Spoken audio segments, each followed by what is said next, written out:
In the hushed early morning light, the courthouse loomed like an ancient monument, a stern reminder of tradition steeped in history and authority. Inside, the atmosphere was electric with anticipation and subtle rebellion. That day, the courtroom became a stage for an extraordinary drama that would leave an indelible mark on everyone present. The defendant, a young black teenager named Harper Freeman, was about to defy expectations in ways no one could have foreseen. They had laughed at her when she entered, dismissing her as nothing more than a confused minor unfit to grasp the gravity of the charges against her. The gallery, filled with seasoned legal professionals, skeptics and bystanders hardened by years of witnessing injustice, expected nothing more than another routine hearing. Yet Harper was not the frightened, unprepared child they presumed her to be. Instead, she had come prepared to rewrite the very rules of the courtroom. The hall was packed, its heavy wooden benches filled with murmurs and whispers that created a persistent low buzz, a sound more appropriate to a high-profile case than a standard hearing. At the center of this charged environment stood Harper, no more than 17 years old, her presence both defiant and dignified. Even as her sneakers produced faint squeaks on the cold, polished floor, each step seemed to assert her identity. Her calm expression and steady hands betrayed no trace of nervousness. She moved with a measured grace that belied the magnitude of the moment. Judge Harold Brenner, an imposing figure whose very presence commanded respect, sat behind the bench with an air of disdain. His robe, draped over his bulky frame as though thrown on in haste, did little to mask his condescension. Peering down at Harper through thick-rimmed glasses, he let his voice drip with incredulity as he pronounced, "Miss Freeman, do you even understand what you are being accused of?" His tone was not only dismissive but laced with a prejudice that revealed far more about him than about her. Without a hint of hesitation, Harper met his gaze with unwavering composure. "Yes, Your Honor, I understand," she replied, her voice clear, steady, and resolute. The courtroom fell into a heavy silence as every eye darted between the judge and the young defendant. The initial skepticism in the room, the very air of derision that had greeted her entry, slowly began to shift as whispers of admiration began to ripple through the crowd. The district attorney, a tall, impeccably groomed man with slicked-back hair and a polished demeanor, rose from his chair and strode forward with rehearsed confidence. "Your Honor, this is an open and shut case," he declared, his tone imbued with a certainty that had long defined his career. "The evidence speaks for itself. The defendant, a minor found at the scene, is in possession of materials linking her to this crime." His words, however, rang hollow in the face of Harper's calm defiance. Before the district attorney could continue, Harper's measured voice cut through the tension. "Your Honor, while the surveillance footage appears to place someone resembling me at the scene, it lacks a crucial element, a timestamp. Furthermore, the footage was retrieved from an unverified source, and without proper authentication it should not be admitted as evidence." Her statement was delivered like a precise, well-aimed rebuttal, a challenge that sent ripples of shock throughout the courtroom. Judge Brenner's eyes narrowed as he regarded her, his earlier dismissal now replaced by a grudging curiosity. "Miss Freeman, do you even realize the implications of your words?" he asked in a tone that mingled skepticism with a faint glimmer of respect for her audacity. Instead of faltering, Harper's voice grew stronger. "Yes, Your Honor," she replied firmly. "I realize exactly what I am saying. The prosecution's case is built on assumptions rather than verifiable facts, and it is my duty to ensure that justice prevails, not the blind acceptance of flawed evidence." Her challenge struck a chord. For the first time, even the hardened faces in the gallery, the older, suited-up individuals accustomed to unquestioning deference to authority, began to regard her with something approaching admiration. The atmosphere in the room shifted imperceptibly, the tide of opinion slowly turning in her favor. Judge Brenner's skepticism did not vanish entirely, however. He continued, his voice now a mixture of irritation and disbelief. "This isn't some after-school debate club, Miss Freeman. You are here in a courtroom, and you must abide by the protocols of law." A few chuckles echoed from the gallery, yet Harper remained unfazed. With a subtle smile that hinted at an inner resolve beyond her years, she responded, "I fully intend to abide by them, Your Honor, but I also intend to ensure that the law is applied fairly and without prejudice." At that moment, the district attorney's confident demeanor began to crumble. His scripted arguments, once delivered with the assurance of someone in complete control, now stumbled in the wake of Harper's articulate objections. "Your Honor, if I may," he interjected, attempting to regain control of the proceedings. "The evidence is straightforward. The surveillance footage, despite its missing timestamp, is clear. The defendant's presence at the scene, combined with other circumstantial evidence, is undeniable." His voice wavered as he scanned the room, searching for support among his colleagues, but found only a growing murmur of dissent. Harper seized the moment with quiet authority. "With all due respect," she countered sharply, "what is irregular is not my presence here, but the prosecution's failure to provide concrete evidence that adheres to the strict standards required by law. I have prepared a preliminary review of the evidence submitted by the prosecution, and I would like to present it now." With deliberate calm, she stepped forward and placed a neatly organized stack of papers on the bench. Each document was a piece of a larger puzzle, a puzzle designed to expose the weaknesses and procedural errors in the prosecution's case. The judge leaned forward, his curiosity piqued by the detailed review Harper had compiled. As he skimmed through the documents, his furrowed brow deepened. "Where did you obtain this analysis?" he asked, his tone a blend of suspicion and reluctant admiration. "I prepared it myself, Your Honor," Harper replied succinctly, her gaze steady. "I have read extensively and have studied the law to ensure that every claim I make is substantiated by the facts." The courtroom fell silent once again as her words sank in. For a few tense minutes, time seemed to slow. The district attorney, his face flushing with frustration, tried to interject, but the judge's raised hand silenced him. "Miss Freeman," the judge said slowly, "you claim that the evidence is compromised. I ask you, for the benefit of this court, to elaborate on Exhibit B, the surveillance footage." Harper nodded and proceeded. "Exhibit B, Your Honor, is purported to show that I was present at the scene. However, it fails to provide a crucial detail, a reliable timestamp. Without knowing when exactly the footage was recorded, the sequence of events becomes impossible to verify. Moreover, the footage was obtained from a source that has not been authenticated, which directly violates the principles of proper chain of custody. In essence, this piece of evidence lacks the reliability necessary for it to be admitted in a court of law." As she spoke, the courtroom's tension grew palpable. Those in the gallery, attorneys, clerks, and curious onlookers alike, began to murmur among themselves. Even some of the more conservative members of the audience, who had come expecting a routine hearing, now leaned forward, drawn in by the force of her argument. The district attorney's next attempt to regain the upper hand came with a shift in his tone. "Your Honor, if I may," he began, but Harper interrupted him smoothly. "With all due respect, the issue here is not my right to speak, but the admissibility of the evidence. Consider Exhibit D, the so-called confession.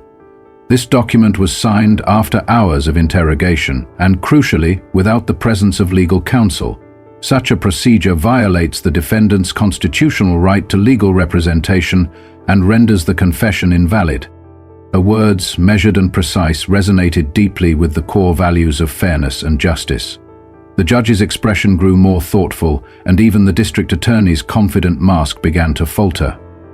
"Miss Freeman," the judge said, his tone now quieter but laden with gravity, "what is it that you are trying to accomplish here?" Harper's eyes flickered momentarily as she scanned the courtroom, a sea of faces, some skeptical and some hopeful. "I am not merely here to defend myself," she replied firmly, "but to uphold the integrity of our legal system.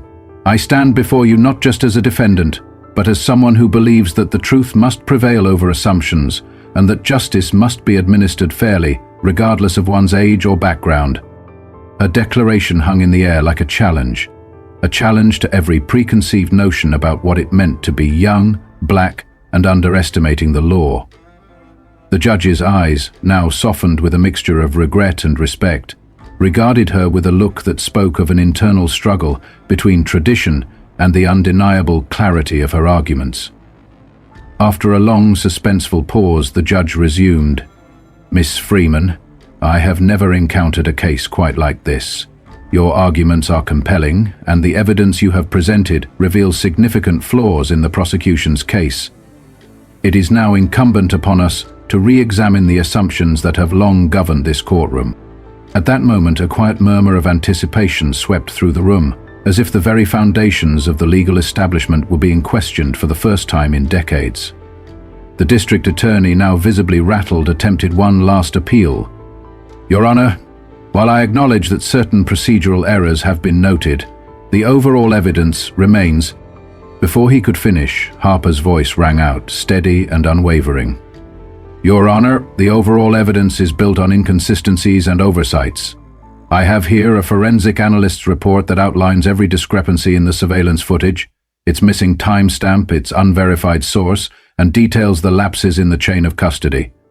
This evidence, as it stands, is not only unreliable, but inadmissible under the strict protocols that ensure our legal system functions justly." The judge took a deep breath as he considered the forensic report and the implications of her analysis.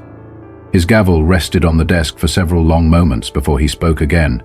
"It appears, Miss Freeman, that you have presented a case that challenges not only the specifics of this trial, but the very principles upon which we base our evidence. I must now decide not only on your guilt or innocence, but on the validity of the procedures that have been employed in this case." A silence fell over the courtroom, an expectant, almost reverent hush, as everyone waited for his next words. Outside, the early light of day now shone through the tall windows, casting long shadows that seemed to stretch across the hall, as if to emphasize the gravity of the moment. The judge's voice, when it finally emerged, was measured and deliberate. "Given the significant issues presented with Exhibit B and Exhibit D, and in light of the clear violations of proper procedure, I am compelled to dismiss these key pieces of evidence. Without them, the case against you cannot be sustained. Miss Freeman, you are free to go." A collective gasp rippled through the gallery. Some spectators applauded, while others whispered in disbelief.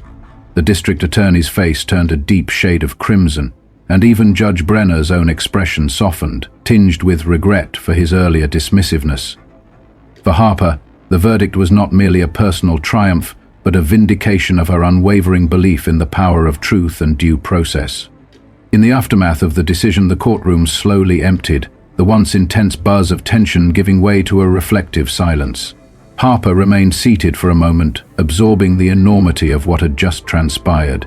She knew that her case was far more than a mere legal battle. It was a statement about the need for accountability within the justice system, a call for everyone to question long-held assumptions and to demand fairness. Outside the courthouse, the scene was equally charged. Reporters, whose relentless questions had gathered like storm clouds, rushed to her side. A microphone was thrust in her direction, and one reporter demanded, "Miss Freeman, can you tell us how you managed to pull off such an extraordinary feat in the courtroom today? What is your secret?" Harper paused for a moment, her eyes scanning the gathered crowd, a diverse mix of supporters, skeptics, and curious onlookers.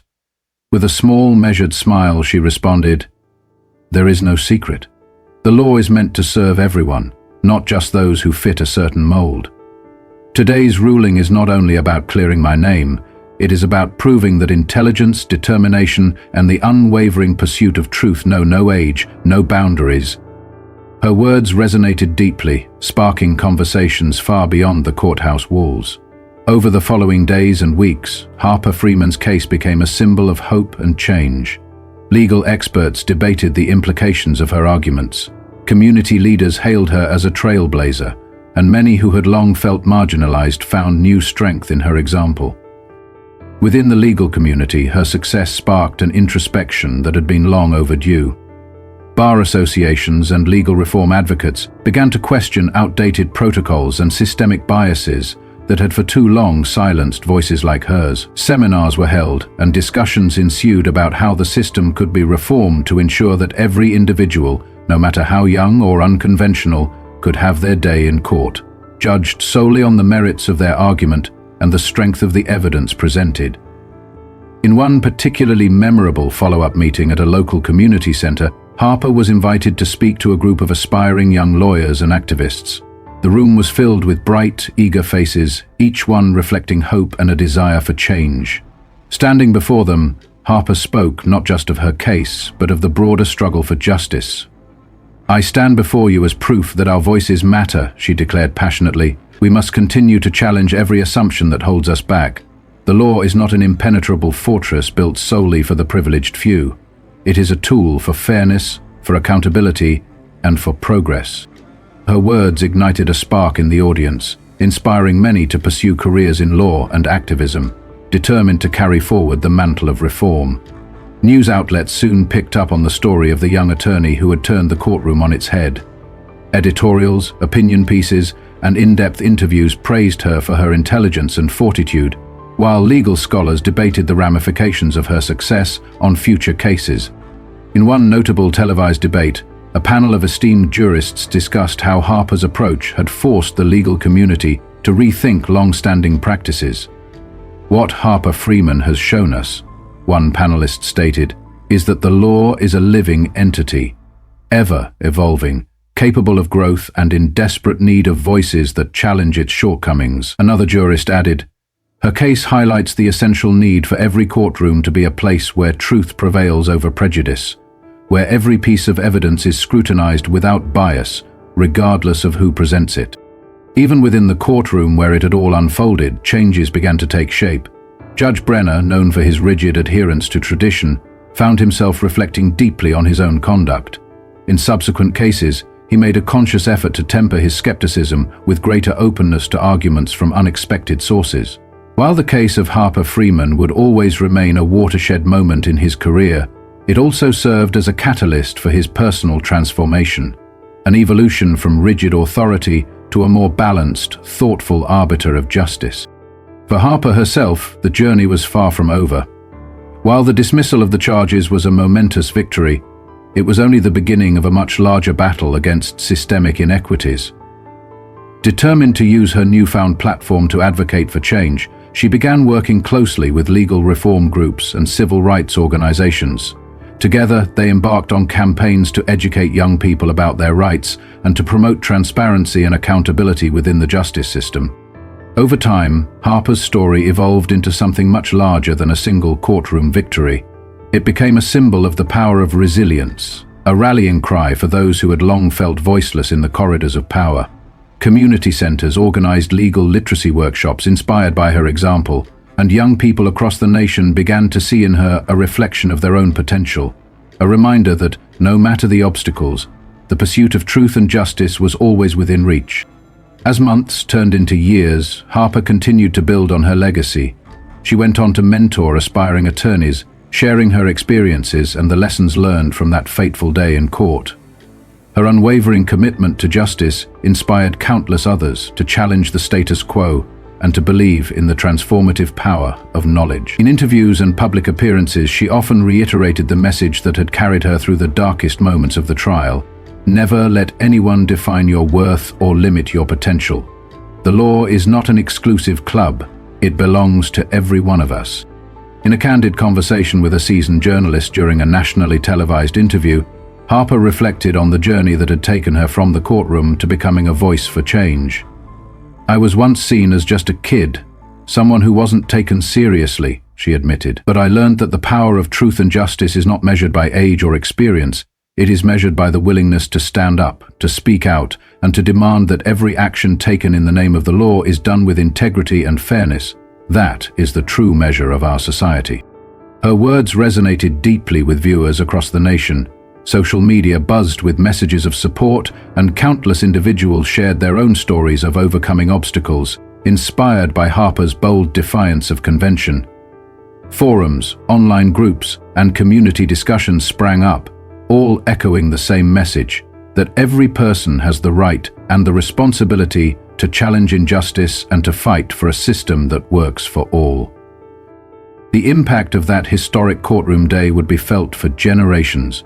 Law schools began incorporating Harper's case into their curricula as a prime example of how determination and an unwavering commitment to truth could reshape legal discourse. Conferences and symposiums were held to explore the implications of her arguments, and legal journals published detailed analyses of the case, noting its potential to usher in a new era of judicial reform.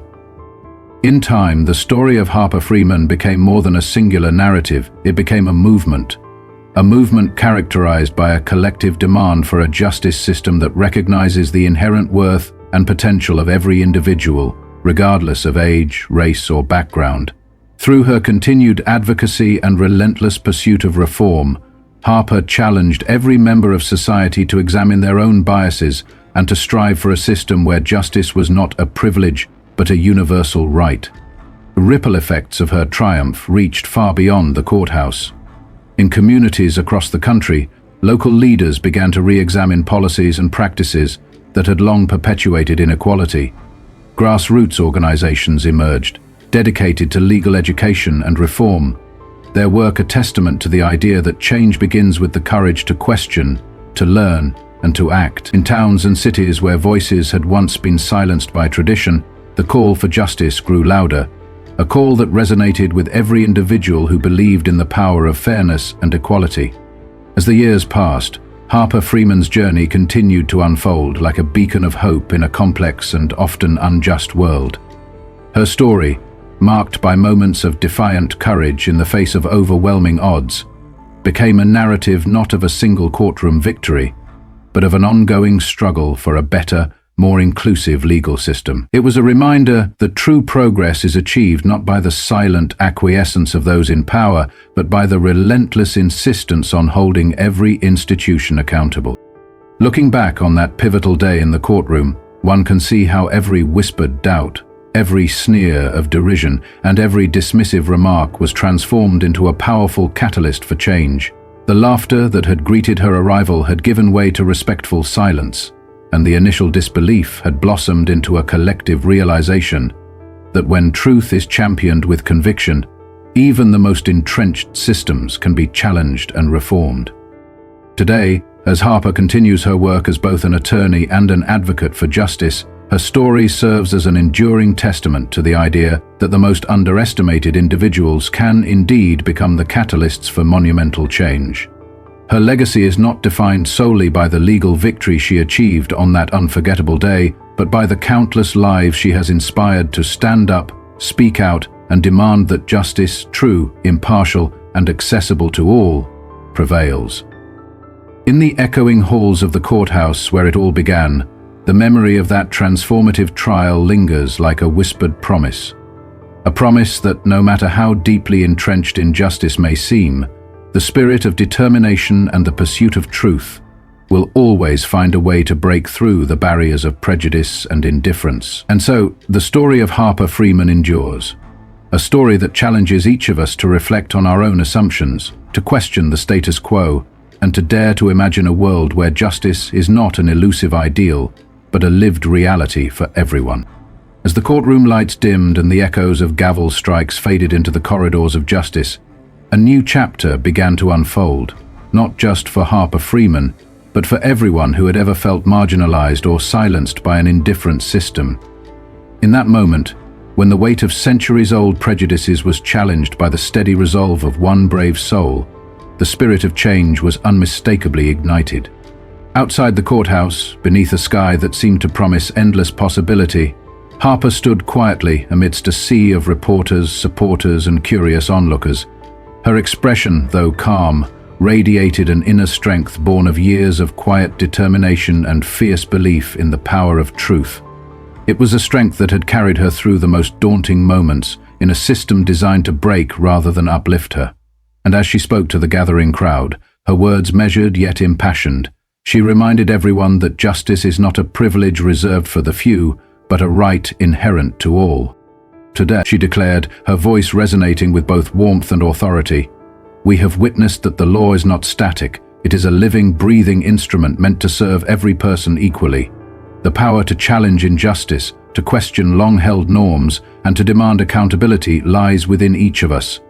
I stand not only as proof of what is possible when we dare to defy expectations, but as a symbol of hope for every individual who has ever been told they were too young, too inexperienced, or too different to make a difference."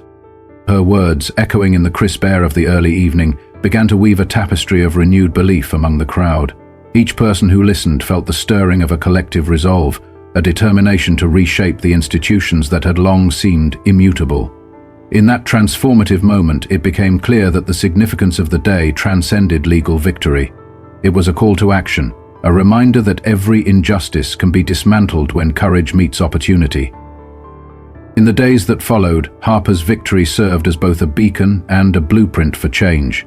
Her case was dissected in legal journals and debated in academic halls, but its true impact was felt on the streets, in community centers, and within the hearts of those who had long been ignored.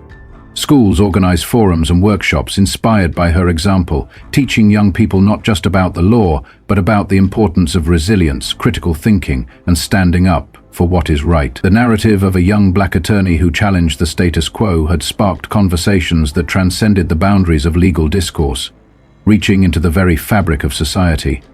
Local communities rallied around her message, initiating projects to educate and empower those who had been marginalized by systemic injustice.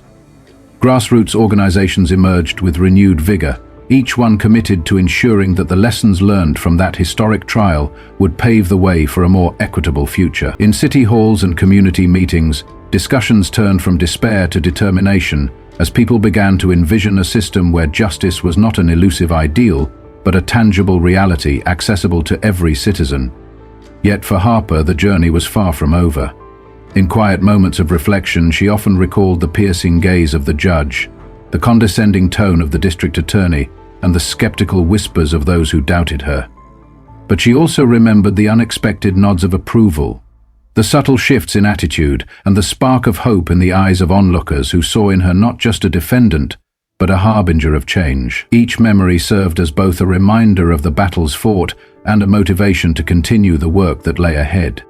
Determined to harness the momentum of her victory, Harper devoted herself to legal reform and community activism.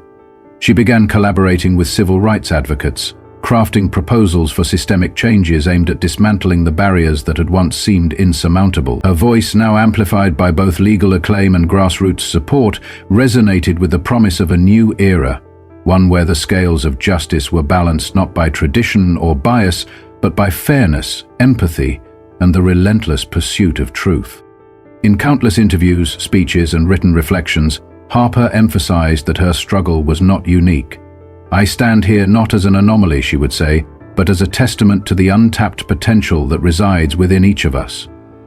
Every challenge we face is an opportunity to redefine our world, to rebuild systems that have long excluded the voices of the many in favor of the few. Her words inspired not only future lawyers and activists, but also everyday citizens who began to see themselves as agents of change. The profound impact of Harper's journey was felt in every corner of the community. In local schools, art projects and writing contests celebrated the spirit of resilience and justice. Neighborhoods organized public readings of her case notes, and murals depicting her determined face emerged on walls where hope and defiance were celebrated in vibrant colors. These creative expressions were not just tributes, they were declarations that the struggle for justice is ongoing and that every small victory contributes to a larger, transformative movement. As time went by, Harper Freeman's case was studied in universities and cited in courtrooms as a pivotal moment in the evolution of legal practice and civil rights.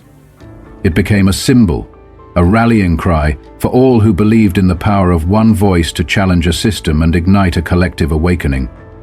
Her legacy was one of empowerment and accountability, a reminder that true progress demands constant vigilance and the courage to stand up, even when the odds seem insurmountable. In the final analysis, the true meaning of that day in court was not solely in the dismissal of charges or the procedural victories that followed.